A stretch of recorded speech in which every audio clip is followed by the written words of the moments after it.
Shalom Bapak Ibu Saudara yang mungkin lagi streaming di rumah masing-masing. Puji nama Tuhan, kita bisa berkumpul kembali di rumah Tuhan, di ibadah pada hari ini. Saya percaya dan yakin ini semua karena penyertaan Tuhan. Amin. Kasih karunia Tuhan, kita boleh bersama-sama berkumpul dengan saudara kita. Haleluya. Kita mau katakan bahwa Dialah kuatku, Dialah kebanggaanku. Haleluya. Katakan goyah keyakinan kami Tuhan dalam Engkau. Inilah setiap pujian kami Tuhan. Mari saudara, angkat setiap saudaramu di hadapan Tuhan. Meskipun musuh di depan, rintangan menghadang langkahku, tahu sungguh Engkau bersama kami Tuhan.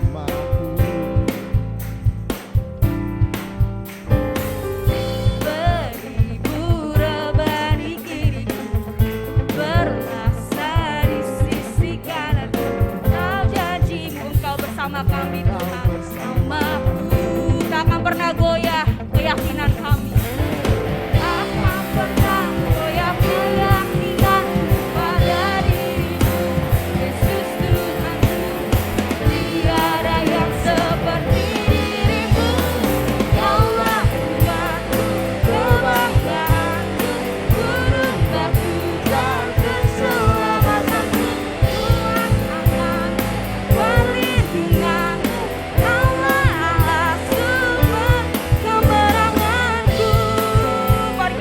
Dari awal, meski musuh di depan kami Tuhan, tapi kami percaya kami berjalan bersama dengan Engkau. Meskipun musuh di depan, rintangan menghadang langkahku, tahu sungguh Engkau bersamaku. Bertempur rebah di kiriku, berasa di sisi kanan. Engkau bersamaku, tak akan pernah goyah. Tak akan pernah goyah keyakinanku pada dirimu, Yesus Tuhanku. Mari sama-sama kita katakan, Kaulah kuatku, Kaulah kuatku, kebanggaanku, gunung batu dan keselamatanku. Kuat tanganmu, perlindunganmu, Kaulah Allah sumber kemenangan. Kaulah kuatku, kebanggaanku, gunung batu dan keselamatanku. Kuat tanganmu, perlindungan, Kaulah Allah kemenanganku. Mari berikan tepuk tangan yang terbaik buat Tuhan. Haleluya. Karena Dialah sumber kemenangan. Dan kami mau katakan Tuhan, bahwa keyakinan kami tidak akan goyah. Mari sama-sama katakan, pernah goyah keyakinanku pada dirimu, Yesus Tuhanku. Tiada yang seperti dirimu. Kaulah kuatku, kebanggaanku, gunung batu dan keselamatanku. Kuat tanganmu, perlindunganmu, Kaulah Allah sumber kemenangan. Kaulah kuatku, kebanggaanku, gunung batu dan keselamatanku. Kuat tanganmu, perlindunganmu, Kaulah Allah sumber kemenangan. Kaulah kuatku, kebanggaanku, gunung batu dan keselamatanku. Kuat tanganmu, perlindunganmu, Kaulah Allah sumber kemenanganku. Sumber kemenanganku, sumber kemenangan, Kaulah kuatku. Haleluya. Shalom. Minta izin buka masker boleh ya? Kata Pak Gembala boleh. Haleluya. Pertama-tama tentunya saya mengucapkan terima kasih kepada sahabat saya Bapak Pendeta Andre Niko, Gembala Sidang, juga ibu dan keluarga. Terima kasih buat kesempatan yang diberikan kepada saya untuk melayani pada pagi hari ini. Terima kasih buat rekan-rekan hamba-hamba Tuhan yang ada di tempat ini. Dan juga terima kasih sahabat yang sudah lama tidak bertemu, Ibu Novi. Dan dipanggil Pak Chandra sekarang Om Chandra. Saudara Chandra, karena kami dulu pernah satu rekan kerja ya di BPD, sudah lama tidak bersua ya. Terima kasih buat semua pengerja dan semua sidang jemaat yang dikasihi Tuhan. Shalom. Ya. Boleh kita lirik kiri kanan ya supaya tidak kaku ibadahnya. Kasih senyum lewat mata. Haleluya. Minggu-minggu ini tentu kita minggu-minggu perayaan Hari Pentakosta ya. Dimulai dengan hari kenaikan Tuhan Yesus yang kita rayakan dalam ibadah hari Kamis yang lalu, dan kemudian akan berakhir minggu depan 10 hari, saudara-saudara yang dikasihi Tuhan. Sehubungan dengan itu maka saya temanya seputar itu saja ya. Di dalam saya percaya Bapak Ibu ada doa hari-hari ini dan berbicara tentang Roh Kudus ya. Dan berbicara tentang Roh Kudus, kita sebagai orang Pentakosta kita harus harus antusias.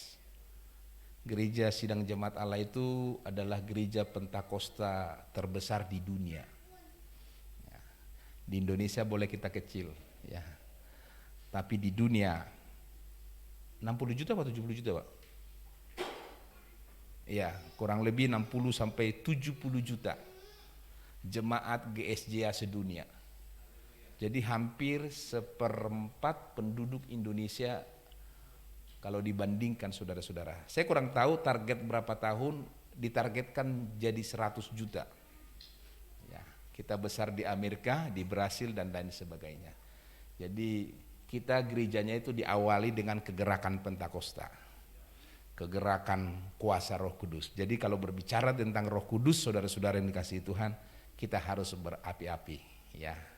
Ada sejarah di Azusa Street, saudara-saudara yang dikasihi Tuhan, di mana berkumpul orang-orang berhari-hari mereka menikmati kuasa Roh Kudus. Ya, saya ingat ini cerita. Saya ingat waktu saya sekolah Alkitab, saudara-saudara yang dikasihi Tuhan, ada satu kali yang saya ingat ya, mungkin ada beberapa kali. Ada satu kali pemimpin pujian mahasiswa, tapi dia sudah mahasiswa skripsi, namanya Pak Supadi. Saya kurang tahu Pak Andri Niko mungkin kenal karena dia dosen di Sati sekarang. Orangnya pendiam, jarang ngobrol saudara-saudara, dan jarang juga pimpin pujian. Nah ketika dia pimpin pujian, saudara-saudara yang dikasihi Tuhan, nggak tahu kenapa ya, itu semua mahasiswa dilawat Tuhan. Itu lebih dari 2 jam ibadah ini, puji-pujiannya cuma 1. Puji-pujiannya itu katanya dikarang lagu itu, saya kadang-kadang ingat tapi kadang-kadang lupa saudara-saudara. Berhubung pada pagi hari ini saya lupa. Jadi itu diciptakan oleh satu kelasnya saudara-saudara. Mungkin sudah diciptakan mulai tingkat 1 atau tingkat 2. Nah mereka itu udah level skripsi, jadi tingkat 4 selesai saudara-saudara. Nah kami mungkin waktu itu tingkat 1, tingkat 2 lah ya. Itu luar biasa, 2 jam lebih ibadah, cuman 1 puji-pujian dan tidak ada renungan lagi saudara-saudara, tidak ada firman Tuhan lagi. Itu semua menikmati satu ruangan itu. Mungkin pada saat angkatan saya nggak tahu angkatan Ibu Nopi, angkatan saya kurang lebih 125 orang ya, 125 orang di satu ruangan. Jadi saya percaya hal-hal seperti ini perlu kita rindukan, amin. Sebagai orang Pentakosta, hidup di dalam roh, itulah judul kebenaran firman Tuhan yang saya mau sampaikan pada pagi hari ini. Bapak Ibu yang dikasihi Tuhan, dipenuhi dengan Roh Kudus, hidup di dalam roh. Saya menggambarkan, mungkin kurang tepat, itu sama seperti kita menggunakan fasilitas. Semua perlengkapan surgawi jika kita dipenuhi dengan Roh Kudus. Bagaimana kalau kita tidak dipenuhi dengan Roh Kudus? Mungkin saja saudara-saudara yang dikasihi Tuhan, Bapak Ibu hidup-hidup saja, beragama saja gitu.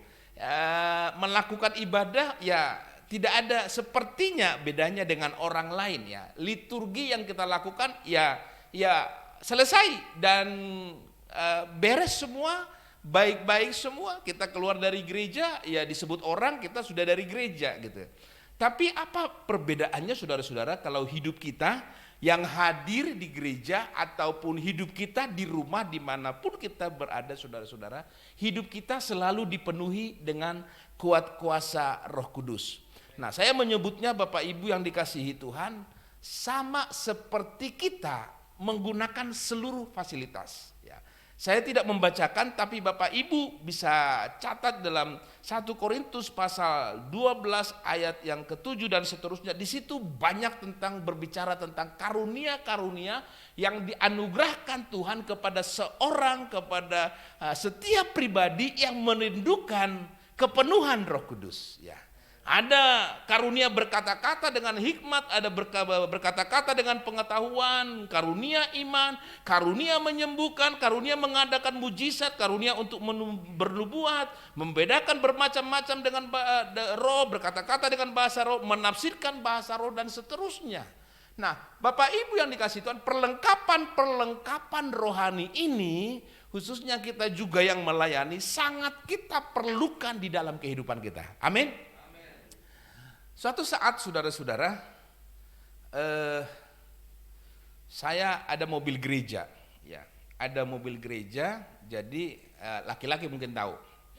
Jadi master remnya itu di dalam mobil carry, saudara-saudara, itu pecah. Jadi kalau diinjak remnya itu agak gemposin gitu ya, agak gembos saudara-saudara. Jadi nggak harus dikocok dulu, baru dia pakem remnya. Terus kan nggak enak bawanya, dan kemudian saya tanya beberapa bengkel, akhirnya tanya biayanya paling murah yang saya dapatkan 500.000, ada yang 700 sampai 750.000. Terus saya bilang rusaknya apa? Sebenarnya sih Pak, rusaknya hanya ada karet master rem di dalam itu retak atau sobek gitu. Oh itu. Nah saudara-saudara yang dikasih Tuhan, kita orang pribadi kan nggak punya peralatan. Tapi saya perhatikan, saya tanya, mahal banget ya. Kalau cuma ganti karet mahal banget. Nah saya suka otak-atik saudara-saudara. Kalau nganggur itu saya suka otak-atik, masuk ke kolong, pokoknya mau cari keringat gitu ya. Saya suka gitu ya. Dan lain sebagainya. Dan kemudian saya penasaran, saya belum pernah buka.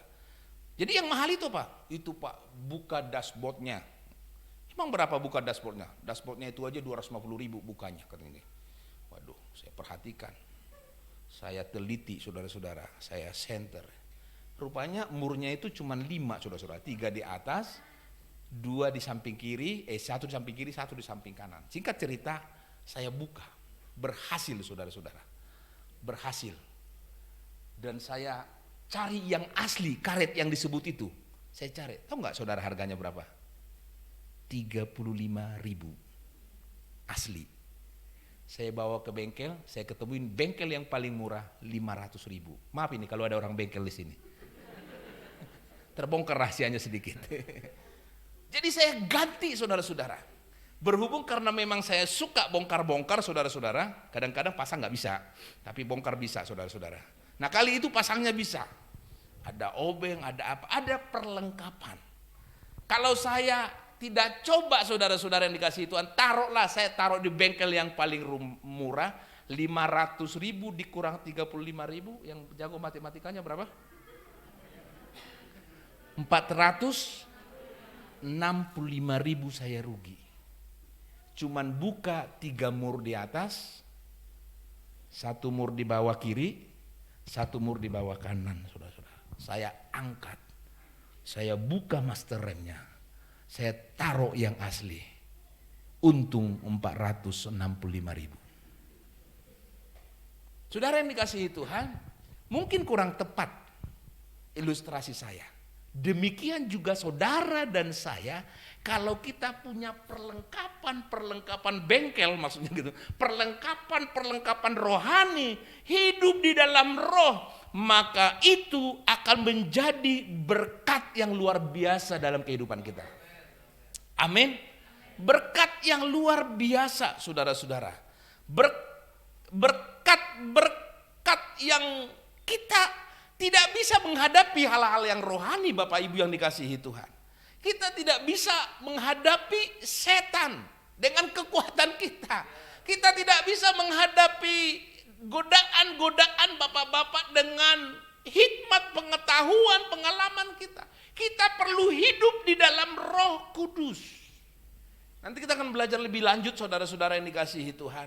Kita perlu, contohnya di sini, berkata-kata dengan hikmat. Ya. Suatu saat, saudara yang dikasihi Tuhan, papa saya udah almarhum tahun 2010, tapi suatu saat dia datang ke Jakarta. Dan sebelumnya, saudara-saudara, ini sudah bertahun-tahun dia rindu anaknya ada yang menikah. Ya. Waktu itu umur saya sudah 33 tahun. Belum laku-laku, saudara-saudara. Ya.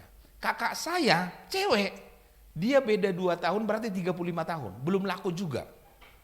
Ya. Saya sebut, istilahnya laku ya, biar langsung nemplok di pikiran kita. Adik saya, Henry, berarti dia mungkin kurang lebih 2-3 tahun di bawah saya. Jadi ada 35 tahun, ada 33 tahun, saya ada berapa lagi? 31 tahun, terus cewek di bawahnya, mungkin kurang lebih 2 tahun juga gitu. Sekitar 29 tahun. Nah di bawahnya juga ada laki-laki, pendeta Joshua sekarang ada 27 tahun. Nah di bawahnya itu memang agak 10 tahun ke bawah, saudara-saudara, si Ruben gitu ya.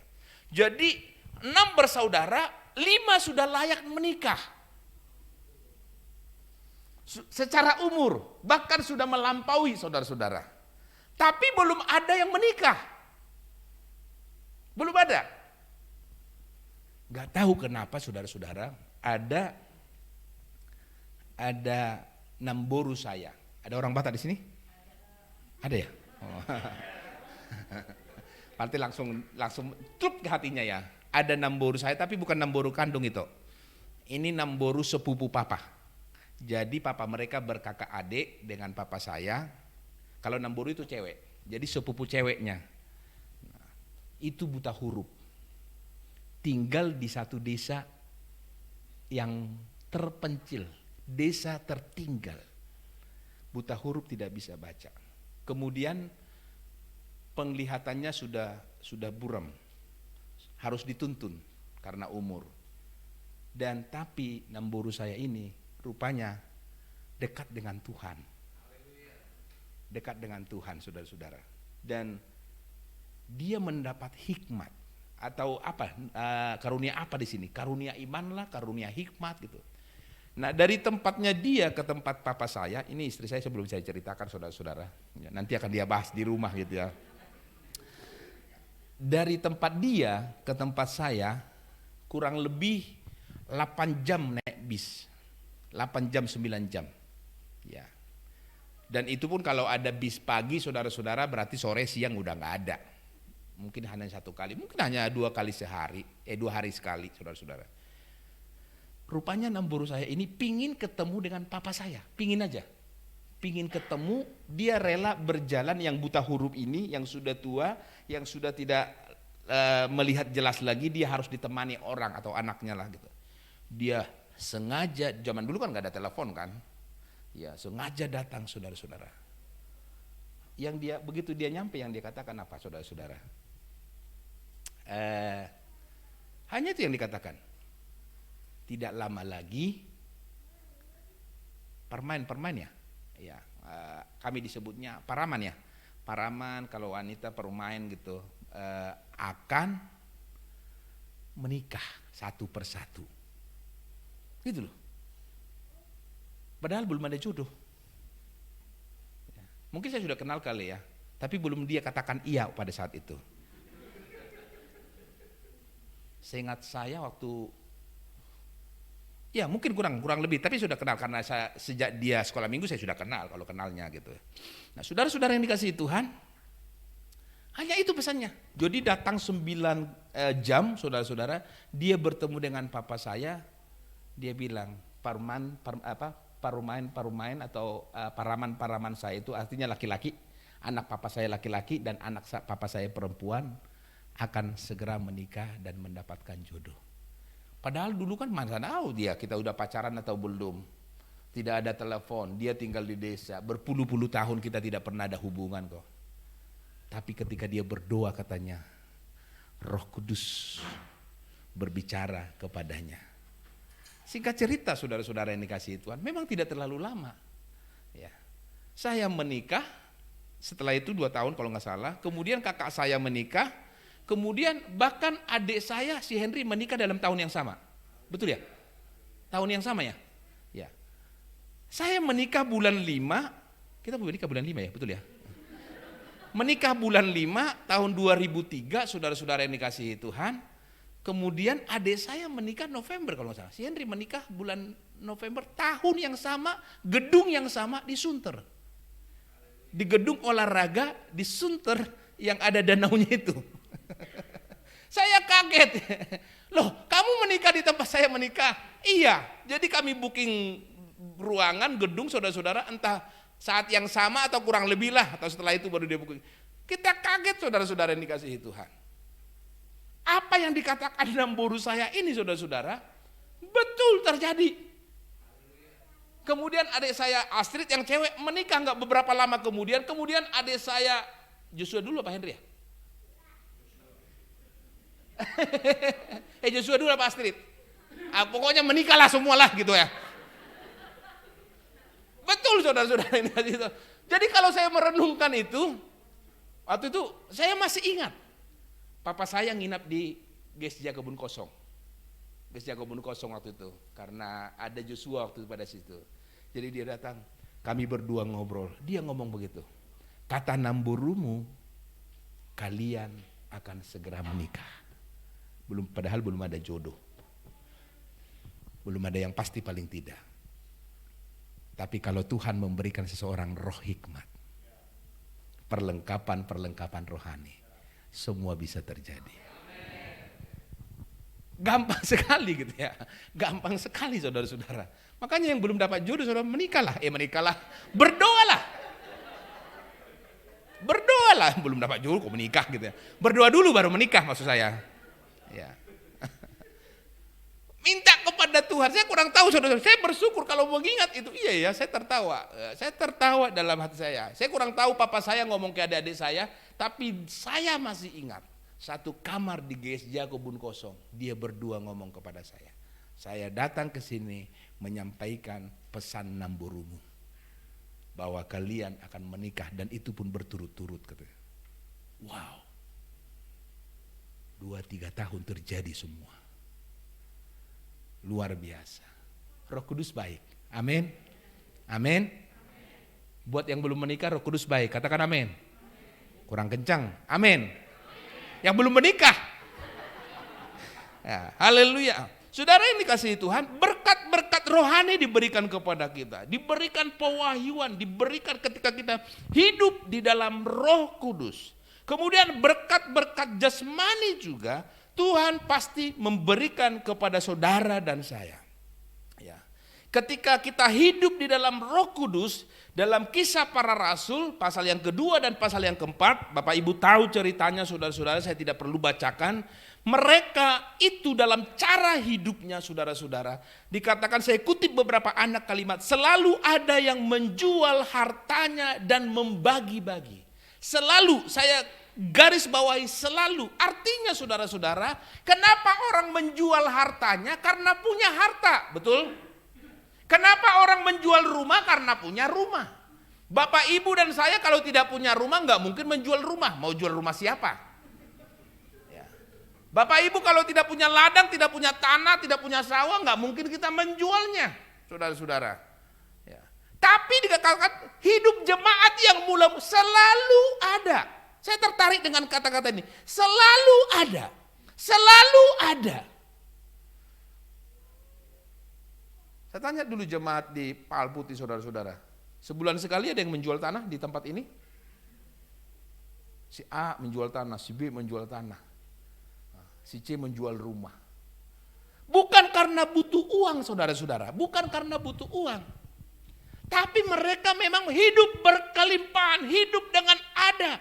Buktinya saudara-saudara, anak kalimat berkata selanjutnya, tidak ada seorang pun yang berkekurangan. Kalau mereka karena butuh uang, karena ada hutang, karena butuh menyekolahkan anak dan lain sebagainya, mereka jual ladang, sebentar kekuatan hartanya itu, hasil penjualan itu akan habis dan mereka akan berkekurangan. Tapi firman Tuhan berkata, tidak ada seorang pun di antara mereka yang berkekurangan. Kalau saudara dan saya hidup di dalam roh Tuhan, maka Tuhan membawa kita ke dalam berkat-berkat rohani, karunia-karunia rohani, berkata-kata dengan hikmat dan iman dan pengetahuan dan seterusnya. Tapi juga kita dilimpahi oleh berkat-berkat jasmani. Katakan amin. Saya percaya orang-orang Pentakosta, saudara-saudara, orang-orang yang diberkati Tuhan. Saya selalu percaya itu. Karena mereka dipimpin oleh Tuhan, oleh Roh Kudus kehidupannya.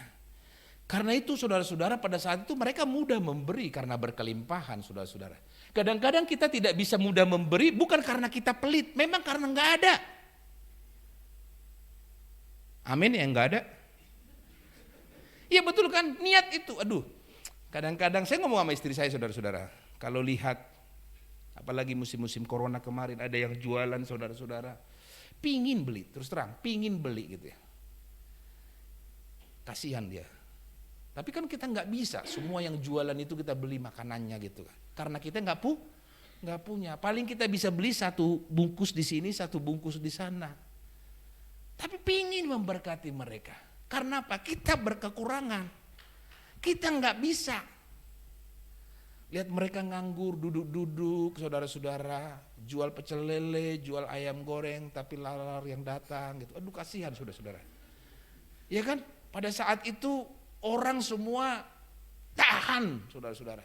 Karena gaji dipotong setengah, ada yang di PHK dan lain sebagainya, ada yang tidak bisa jualan. Menangis kita melihatnya, tapi kita nggak mampu. Tapi jemaat ini saudara-saudara, mereka mudah memberi. Karena apa? Karena mampu. Jadi mereka diberkati Tuhan secara jasmani. Selain secara rohani, mereka diberkati. Hidup di dalam Roh Kudus, engkau akan diberkati Tuhan. Yang kedua, saudara-saudara yang dikasihi Tuhan, hidup di dalam Roh Kudus, maka Roh Kudus akan berdoa buat kita dalam Roma pasal 8 ayat yang ke-26, saudara-saudara. Roh Kudus itu akan menolong kita berdoa. Sebab banyak hal-hal yang kita tidak bisa doakan seturut dengan kehendak Tuhan. Doa yang dijawab oleh Tuhan adalah doa yang seturut dengan kehendaknya. Amin. Nah, untuk menyelaraskan doa kita dengan Tuhan, saudara-saudara, kebanyakan akal pikiran kita yang bermain. Kita pikir kita sudah berdoa, sudah benar, tapi belum tentu, saudara-saudara yang dikasihi Tuhan. Dikatakan dalam Efesus pasal 6 ayat 18 bagian B, berdoalah setiap waktu di dalam roh dengan permohonan yang tak putus-putusnya. Dalam Yakobus, dalam Roma pasal yang ke-8 ayat 26 tadi dikatakan, saudara-saudara, kita pikir gampang berdoa, tapi kelemahan kita adalah tidak tahu berdoa. Artinya apa Bapak Ibu yang dikasihi Tuhan? Kita perlu hidup di dalam Roh Kudus supaya doa kita manjur. Amin. Kita perlu hidup dalam Pentakosta supaya doa kita, saudara-saudara, tidak terhalang. Sebab kalau akal budi kita, saudara yang dikasihi Tuhan, untuk berdoa, maka kita akan cenderung, saudara-saudara, untuk memuaskan hawa nafsu kita. Kelemahan kita ketika kita berdoa, Bapak Ibu yang dikasihi Tuhan, kita keinginan dan pikiran kita yang kita mau dipuaskan. Ya. Kita berdoa dengan seturut dengan keinginan, kemauan, pikiran, kerinduan kita. Padahal belum tentu itu yang dijawab oleh Tuhan. Makanya dalam Filipi pasal 4 ayat 19, Allahku akan memenuhi segala keperluanmu. Amin. Ketika kita berdoa saudara-saudara yang dikasihi Tuhan, maka Tuhan akan mencukupkan seluruh kebutuhan kita. Luar biasa Bapak Ibu yang dikasihi Tuhan. Bukan keinginan kita. Dan kita seringkali salah berdoa karena kita doakan adalah keinginan kita. Contohnya Bapak Ibu yang dikasihi Tuhan, ketika berdoa pertama kali, Tuhan saya minta motor, gitu ya. Tuhan kasih saudara-saudara. Ketika saudara dikasih motor, sudah bisa ke kantor, tidak naik angkot lagi. Apakah cukup berdoa sampai di situ? Mintanya biasanya apa? Mobil. Keinginan bertambah. Tuhan kasih. Kira-kira sudah dikasih mobil saudara-saudara? Carry seperti mobil saya. Didorong dulu baru nyala gitu. Saudara kita kan mengeluh lagi kan? Tuhan malu sama tetangga. Masa setiap pagi harus panasin pakai dorong segala? Boleh dong mobil baru. Saya nggak menyebutkan merek. Udah dikasih mobil saudara-saudara yang dikasih Tuhan. Wih, mobil yang berkelas. Ada seorang bapak kepada saya tuh. Sebenarnya saya nggak mau mobil mewah, Hizkia katanya. Tapi pasaran yang menuntut. Kalau ada meeting-meeting di Senayan gitu, kita parkir di depan. Masa pakai mobil yang ini? Saya nggak menyebut merek ya. Minimal yang ini. Udah mulai. Kira-kira kalau Tuhan kasih mobil bermerek, cukup nggak sampai di situ? Nggak cukup. Minta helikopter, saudara-saudara. Iya kan? Saudara yang sudah punya rumah satu, aduh. Kayaknya Tuhan rumah di gang mau dong di perumahan, dikasih di rumah perumahan saudara-saudara. Saudara minta di perumahan di klaster. Udah dikasih rumah per klaster, saudara minta villa, minta hotel, minta pulau. Jadi manusia itu nggak ada puas-puasnya. Tanyanya Tuhan berkata, Allahku akan memenuhi segala keperluanmu, bukan keinginan. Saya mau tanya bapak-bapak, tapi bapak-bapak yang di sana ya, mudah-mudahan mereka menjawab. Kalau punya satu istri, pingin nggak? Pingin nggak punya dua istri? Bapak-bapak yang di sana yang menjawab. Pingin saudara-saudara. Kemarin saya ngobrol-ngobrol dengan seorang bapak yang bukan seagama. Sebenarnya kan kita boleh nikah Pak, beberapa kali katanya. Oh begitu ya, kenapa boleh nikah?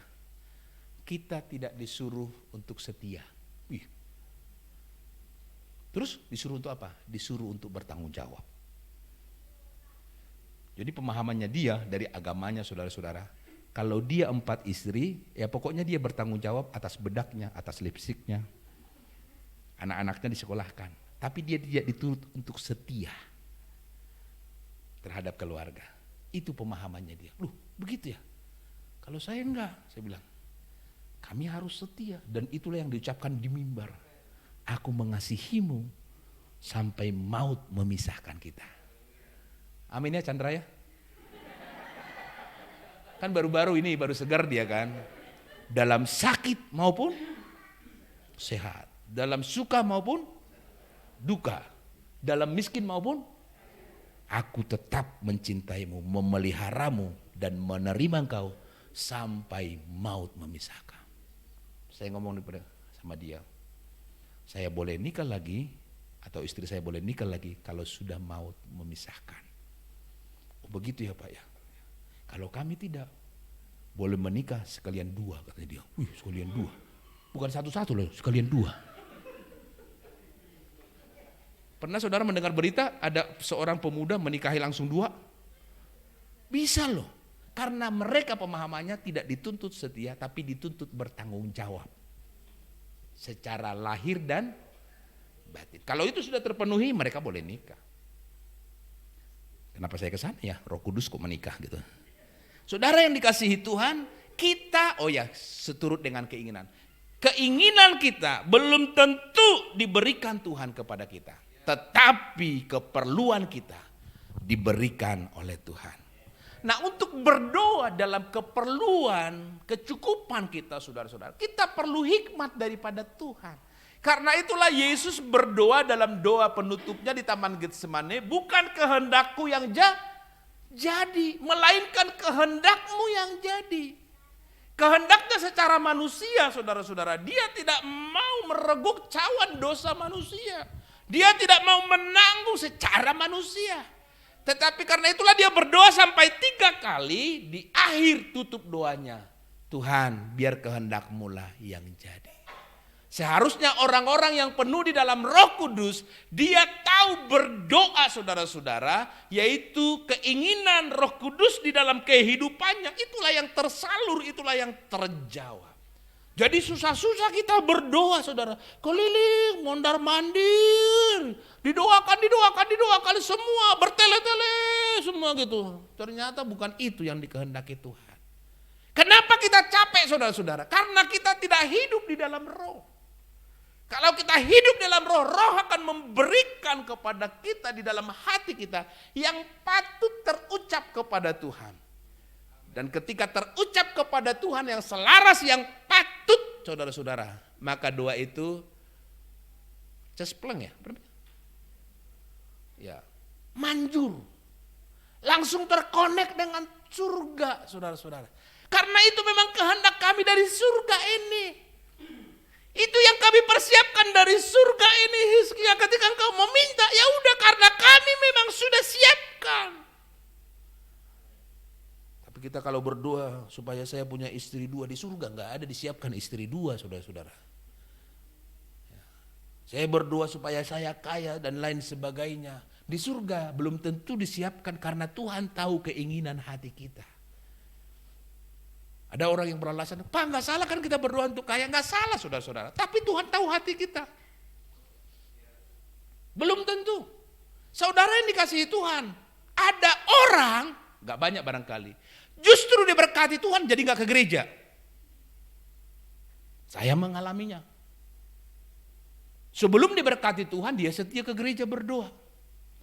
Tapi setelah diberkati Tuhan dengan mobil baru, dia telepon Pak Gembalanya, Pak Gembala sorry ya, kami tidak ke gereja hari Minggu. Kenapa bro? Kami ada mobil baru, perlu test drive hari Sabtu dan nginap 1 hari di puncak. Wah. Bergereja di sana, awalnya bergereja, dia cari gereja. Ya kan? Tapi lama-lama kan disenggol istrinya dia. Tapi ke gereja melulu, sekali-sekali absen dong gitu. Disenggol kan. Biar kita nikmati hotel ini, kan kebagian kalau ke gereja, dingin-dingin di puncak ini, enak tarik selimut. Nanti kita ketinggalan sarapan paginya yang enak-enak di hotel ini. Sekali-sekali dong, gak usah ke gereja. Sekali-sekali. Bulan depannya 2 kali. Bulan berikutnya 3 kali. Gak sampai setahun 4 kali dalam seminggu, sebulan itu gak ke gereja lagi, hilang. Jadi jangan merasa Tuhan berikan aku rumah yang besar. Nanti kalau ada kongres tahun 2023, hamba-hamba Tuhan akan datang ke Jakarta. Saya akan taruh di kamar sana 2 orang, di kamar sana 2 orang, di sana 2 orang. Tuhan bilang pret gitu. Perpuluhan aja gak lancar, boro-boro diberkati dengan membuka rumah. Enggak, saya mengalami, saya gak usah cerita saudara-saudara. Saya mengalami dengan jemaat. Saya mengalami. Justru dalam keberkatan dia bisa terhilang loh. Justru dalam pekerjaan ini, justru dalam keberkatan engkau bisa meninggalkan drum, engkau bisa meninggalkan gitar, engkau bisa meninggalkan keyboard. Bisa. Karena Tuhan, kenapa kita belum saudara-saudara diberkati Tuhan? Karena begitu, Tuhan tahu hati kita. Ini Hizkia kalau saya berkati dengan mobil baru, dia nggak pelayanan pada pagi hari ini di gereja Pak Andre Niko, dia akan telepon banyak alasan. Pak Andre boleh nggak ditukar jadwalnya? Kenapa? Ya macam-macam lah, kan saya nggak sebutkan gitu. Padahal ada mobil baru, ada nikmat yang baru. Tapi di hadapan Tuhan kita terbuka. 1 langkah, 1 jam, 2 tahun ke depan Dia sudah tahu niat hati kita. Di hadapan manusia kau boleh bersandiwara, tapi jangan kepada Tuhan. Saudara di hadapan manusia bisa main sinetron 15 episode. Di hadapan suami bisa main sinetron, dia nggak tahu saudara selingkuh, dia tidak tahu. Di hadapan istri, saudara macam-macam di kantor, dia belum tahu dan tidak tahu. Tapi di hadapan Tuhan, niat kita ke depan pun Tuhan tahu. Tuhan tahu, nggak ada yang telanjang kan di hadapan Tuhan. Kita ini telanjang loh di hadapan Tuhan, terbuka semua. Pikiran kita, hati kita. Karena itu saudara-saudara yang dikasihi Tuhan, mengenai berkat, Tuhan tahu waktu yang tepat. Amin. Sama dengan teman saya, ketika dia diberkati Tuhan berkelimpahan, sekarang dia tinggal di Australia. Rumahnya buat gereja, silahkan. Rumahnya ditipu pendeta katanya. Ditipu pendeta, ya silahkan. Itu hartanya Tuhan. Apakah dia berkekurangan? Enggak. Istri saya tahu. Dia tidak lulus SMP. Dia pindah dari Bangka ke Jakarta hanya bawa baju dan celana karena orang tuanya tidak sanggup untuk menyekolahkan. Sekarang dia punya rumah di mana-mana. Punya rumah di Australia, punya tanah yang luas di Bangka. Tidak lulus SMP. Tapi dia diberkati Tuhan karena hatinya bukan kepada harta. Kecukupan dari Tuhan. Amin saudara-saudara. Jadi jangan takut tidak diberkati Tuhan. Asal hatimu hidup benar di hadapan Tuhan. Yang terakhir Bapak Ibu yang dikasihi Tuhan. Hidup menurut Roh Kudus. Yang pertama tadi membawa kita kepada nikmat-nikmat berkat rohani dan jasmani. Yang kedua, hidup di dalam Roh Kudus membuat kita, doa kita selaras dengan surga, dipenuhi seluruh keperluan-keperluan kita. Kita tidak salah berdoa karena kita hidup di dalam Roh. Yang ketiga, saudara-saudara yang dikasihi Tuhan, Galatia pasal 5 ayat 16 ayat 17, tidak menurut keinginan daging. Amin. Mari kita baca di dalam Roma. Kalau kitab Galatia Bapak Ibu sudah tahu, Roma pasal yang ke-8, kita baca firman Tuhan ini.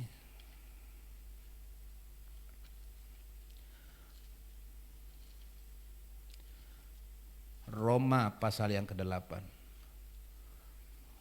Ayatnya yang ke-5 sampai ayat yang ke-8. Saya akan bacakan ya Bapak Ibu karena penting dibacakan. Dari tadi kita belum baca firman Tuhan ya?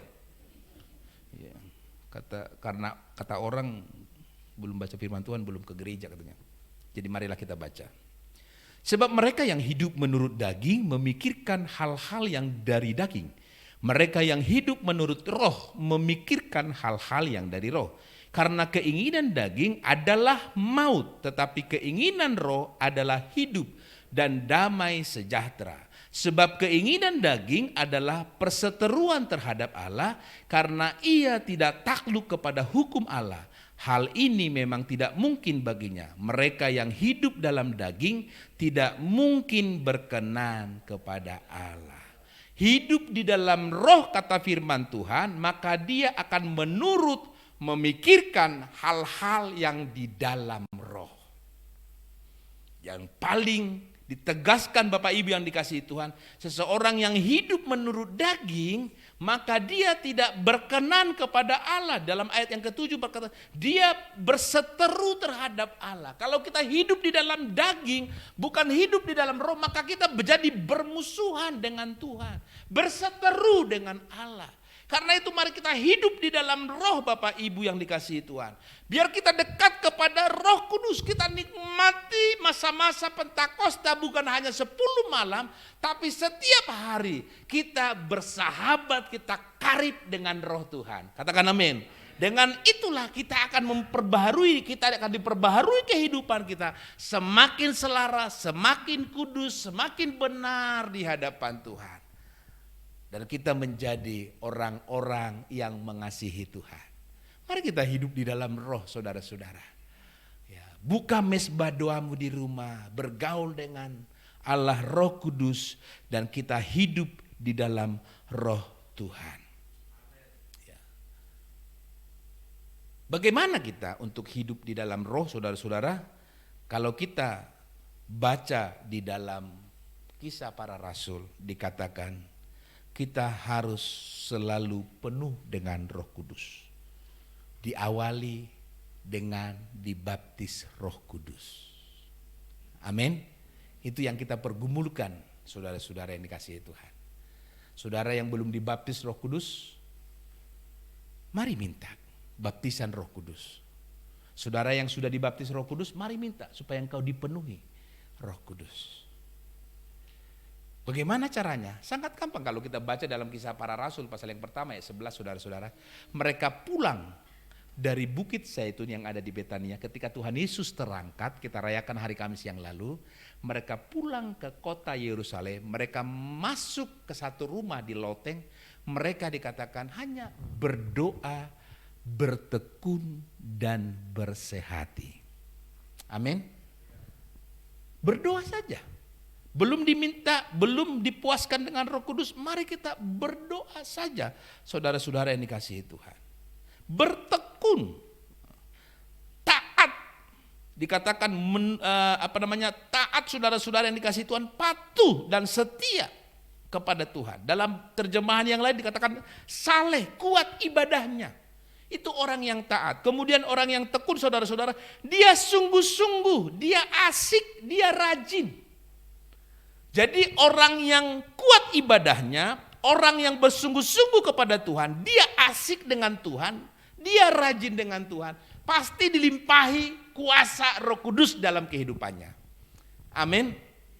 Ya. Saudara tahu kata asik, saudara-saudara? Seperti saudara saya yang ada di Terminal Senen itu, yang main catur itu namanya asik, saudara-saudara. Itu istri datang, gak direken itu istri. Kalau dia lagi memikirkan jalannya kuda, saudara-saudara, kuda itu aja yang dipikirkan sama dia. Ini ke kanan apa ke kiri gitu. Iya kan? Ya, asik dengan itu. Mertua lewat, saudara-saudara. Itu gak dianggap mertua itu. Saya dulu ada seorang jemaat, dia kalau mancing, saudara-saudara, jangankan istrinya, pendetanya datang gak direken, saudara-saudara. Serius. Waktu itu saya pulang malam, komsel jam 9, dia gak datang komsel. Saya tanya istrinya, di mana? Dia ada di Asahi. Di Asahi itu di Ancol ya, pabrik kaca itu. Lagi mancing katanya. Karena saya perlu dia, saya datangin jam 9, jam 10 malam. Saya bawa satu anak remaja. Saya suruh dia panggil. Dia rupanya agak di tengah, pakai senter kan, agak di tengah. Panggil dia, kamu lewat pinggir. Om Hizkia mau perlu dia. Dia datang. Dia sampaikan, saudara-saudara. Om, ada Om Hizkia di sana. Dia perlu kamu. Dia datang enggak? Enggak datang dia. Enggak datang loh. Saya tunggu 45 menit. Karena dia lagi asik mancing. Ada pendetanya di pinggir danau seperti Tuhan Yesus menunggu murid-muridnya. Asik dia. Gak peduli siapa yang datang. Boro-boro istrinya udah berapa kali telepon, pulang, gak pulang-pulang. Setelah dia datang 45 menit, saudara-saudara, gak merasa bersalah itu. Cengengesan aja. Bapak ngapain sih kesini? Mau ketemu kamu, saya udah 45 menit. Ya Bapak salah sendiri datang ke sini, katanya dia. Kita yang salah, saudara-saudara. Orang yang asik itu kita yang salah. Kalau ibu-ibu nonton sinetron lagi asik, kompor menyala, gosong semua, itu bukan ibu-ibunya yang salah, suami yang salah. Udah tahu nonton sinetron, kenapa papi gak perhatikan itu kompor? Jadi orang yang asik itu orang lain yang salah, saudara-saudara. Karena dia lagi fokus di situ. Main catur lagi fokus di situ, saudara-saudara. Nonton sinetron, apalagi sekarang Korea-Korea kasarnya, aduh. Ada Korea-Korea, sampai di mobil di mana Korea melulu gitu ya. Lagi asik.